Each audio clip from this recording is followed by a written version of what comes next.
Okay? So, pag ganito yung posisyon ng, pattern ng gear, ang reverse ay nandito. So, expect mo na yan, mayroon yan switch. Kagaya nito, itataas. No? Yung iba naman, ang switch ng ganitong nandito, pinipindot dito. Okay?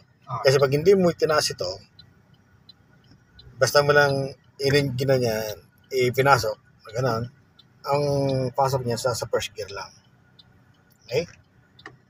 So, kailangan, itaas to, gano'n, then, papunta doon. No? Para pumasok siya sa reverse. So, try mo siya. Reverse. Okay? Then, neutral. Pag yun neutral naman siya, hindi mo na kailangan itaas to. Hilahin mo lang, gano'n. Hilahin mo siya. Yan, naka-neutral na yan. Pag magpa-first gear naman tayo, so, simple lang, gano'n mo lang siya. Si first gear. Yan ang first gear niya. No?